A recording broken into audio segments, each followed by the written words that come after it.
घुमा लीजिए कुर्सी। नहीं घुमाया नहीं मैं।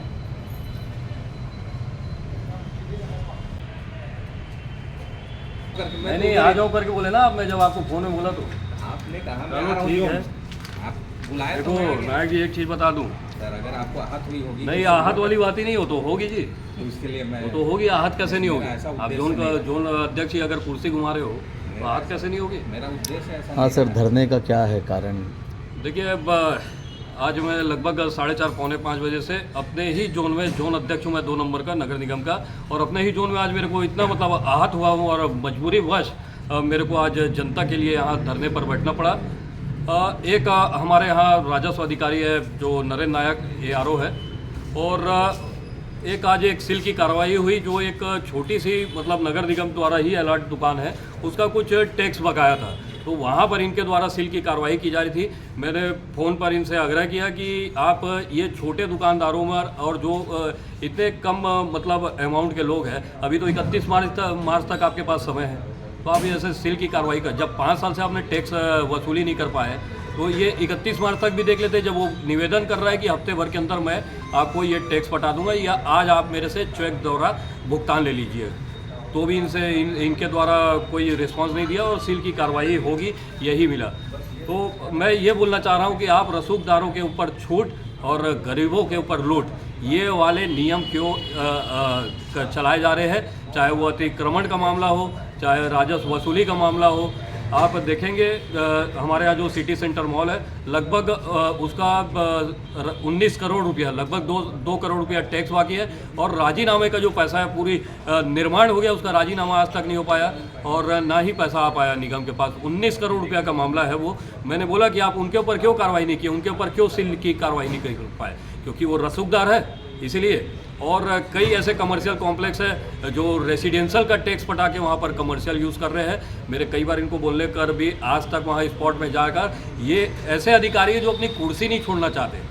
ये कभी बोर्ड में मेरे को दिखे नहीं है, कभी स्पॉट में दिखे नहीं कि वहाँ पर किस तरह का निर्माण है, किस तरह का टैक्स लेना है। जो इनके RI जाके ला के देते हैं, ये सिर्फ उसी में साइन मार देते हैं। इनको ये नहीं पता रहता कि फाइल कहाँ पर है कहाँ नहीं है। आज मैंने जब इनसे पूछा कि सिटी सेंटर मॉल की फाइल आप मेरे को दिखाइए कि कितना टैक्स बकाया है, तो हेड ऑफिस में फाइल को बोला गया मेरे द्वारा, इनके द्वारा कि सामान्य सभा के लिए वहाँ पर फाइल गई थी। तो आज लगभग 10 दिन हो गए, इनको इतना होश नहीं कि जोन में वापस फाइल को लाना है। अगर कोई टैक्स पटाने आता है या कोई पूछता है तो यहाँ पर फाइल ही नहीं है, फाइल ये खोजते रह गए। दूसरा ये ऐसी मतलब मेरे से अभद्रता से व्यवहार किए हैं कि फ़ोन पर तो अलग, और जब मेरे यहाँ आने पर जब मैंने बैठना चाहा तो ये कुर्सी घुमाए मेरे से और आप इधर बैठिए। ये हमको बताएंगे, एक जनप्रतिनिधि को बताएंगे कि कहाँ बैठना है कहाँ नहीं बैठना है। जो जनता का सेवक होता है जब उसके साथ इस तरह से व्यवहार किया जाता है तो आप सोच सकते हैं कि जनता के साथ क्या किया जाता होगा। मैं यहाँ पर 10 बजे तक अभी बैठूंगा धरने पर, और जब तक कार्रवाई नहीं होगी तब तक उठने वाला नहीं, और 10 बजे के बाद मैं अनिश्चित भूख हड़ताल में बैठूंगा। चाहे वो अतिक्रमण का मामला हो, अतिक्रमण में आप देखेंगे अगर एक ठेले को उठाना है तो उसको कोई नोटिस नहीं, ठेले को उठा के ला के जब्ती करके यहाँ रख लिया जाता है। लेकिन अगर किसी बड़े लोगों के द्वारा अगर अतिक्रमण है सड़क पर तो उसको हटाने के लिए इनके पास नियम है। ये पहला नोटिस जाएगा, दूसरा नोटिस जाएगा, तीसरा नोटिस जाएगा, उसके बाद भी कार्रवाई नहीं हो पाती 3 नोटिस के बाद। और गरीब का आप ठेला उठाने बोल दीजिए, तुरंत बुलडोजर चल जाता है, तुरंत निगम का अमला पहुंच जाता है। तो इसकी फाइल वगैरह अगर खुलती है तो और बहुत सारे, अभी तो 2 ही मामले आप बता रहे हैं। देखिए मैं आपको एक जानकारी देना चाहूँगा। हाल ही में राजीव गांधी वार्ड का एक मामला है जिससे मेरा ही मित्र है वो, जिससे 20,000 रुपया इनके एक अधिकारी RI के द्वारा लिया गया है, और लगभग उसका टैक्स 2,70,000 2,90,000 था। उसको सेटलमेंट कर दिया गया 1,90,000 में, और मेरे पास उसका पूरे प्रणाम है। मैं उसको भी कमिश्नर साहब को पास दूंगा, और स्पॉट में ले जाकर कल मैं उसका नाप करवाऊंगा कि एक्चुअल उसका टैक्स निकलता कितना है, तो उससे पूरी स्थिति साफ हो जाएगी कि पैसा भी कितना लिया गया। आदमी डर के मारे बोलता नहीं, लेकिन जो देते हैं वो एक जनप्रतिनिधि के पास जरूर आता है, अपनी शिकायत करता है, लेकिन यहाँ मौखिक रूप से सुना नहीं जाता और मौखिक रूप को माना नहीं जाता। तो कल मैं स्पॉट में जाके उस मकान का मेजरमेंट करवाऊंगा और टैक्स कितना निकलता है वो भी कल हम देखेंगे, और जो टैक्स पटाया गया उनके द्वारा वो भी हम देखेंगे कि कितना फ़र्क दोनों में आया। और अगर फ़र्क आया है तो आप समझ सकते हैं कि अधिकारियों की क्या यहाँ पर कार्रवाई चल रही है और कैसे मिलीभगत जो पूरा राजस्व विभाग में चल रहा है। आपको कई सारे मैं ऐसे उदाहरण कल की डेट में मैं दिखाऊँ। जोन कमिश्नर से कुछ बातचीत हुई क्या?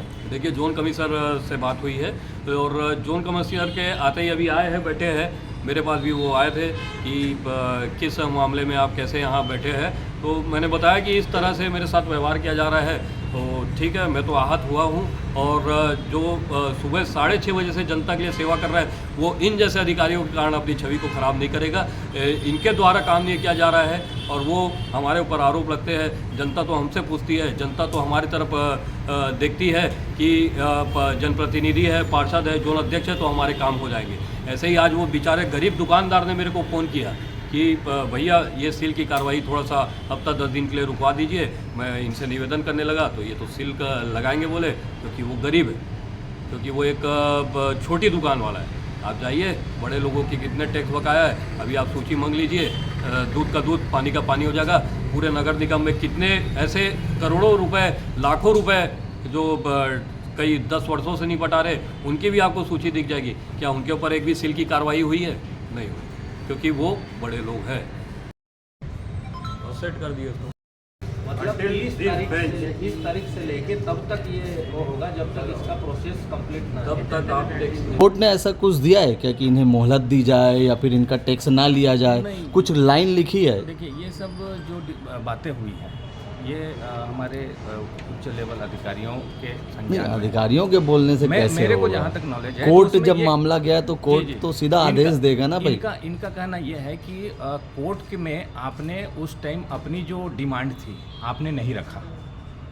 मतलब जिनका ये था कि उस पर पेनल्टी, मतलब उससे पेमेंट लेना था, उन्होंने अपनी बातों को कोर्ट के पास रखा कि हमको इतना लेना है, हमको इतना लेना है। लेकिन नगर निगम ने नहीं रखा।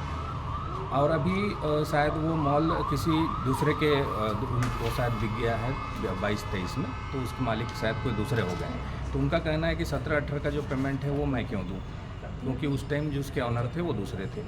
ऐसा करके ये कुछ बातों पे तो ये मामला कोर्ट का नहीं हुआ ना। कोर्ट ने तो ये नहीं लिखा कि इनसे पुराना ना लिया जाए, नया ले लिया जाए।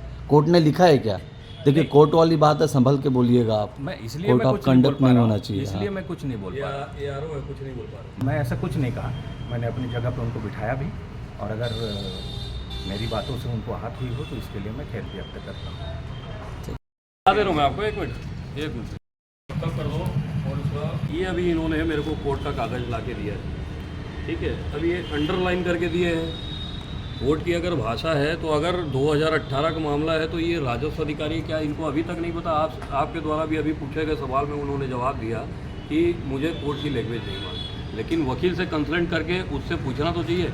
मैंने अभी तत्काल अपने एडवोकेट को भी बुलाया है और उनसे मैं अभी पूछूंगा कि इस कोर्ट के मामले का क्या है। तो आप क्यों नहीं उसको पूछ पाइए? एक राजस्व अधिकारी होने के बाद अगर कोर्ट के मामले, तो कई ऐसे मामलों में लगे रहते हैं कि कहीं राजस्व का कुछ मामला रहता है तो कोर्ट जाता है आदमी, कोर्ट में बहुत मामले लगे। तो क्या इनके द्वारा ऐसी जानकारी दी जाएगी कि मेरे कोर्ट की भाषा नहीं मालूम और मैं कोर्ट का जानता नहीं?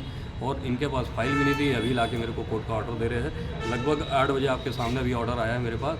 तो अगर ये इतना समय अगर एक जनप्रतिनिधि को कागज़ पहुंचाने में लगेंगे तो बाकी काम कैसे होते होंगे, आप इसका देख सकते हैं। दूसरा, ये एक वीडियो की बात करें तो ऑडियो की बात करें तो वो तो उसमें साफ साफ दिख रहा है कि चेयर को उन्होंने कसराया है। और जैसे कि मैंने बताया कि एक जोन का अध्यक्ष निर्वाचित पद में रहता है, उसे बैठने का अधिकार है। और इनके द्वारा मेरी कुर्सी, मतलब ये कुर्सी से इतना प्यार है इनको कि अपनी कुर्सी नहीं छोड़ पा रहे। मेरे को इशारा कर रहे कि आप प्लास्टिक कुर्सी में बैठे। मौखिक रूप से बोल रहे, सामने नहीं आ पाएगा।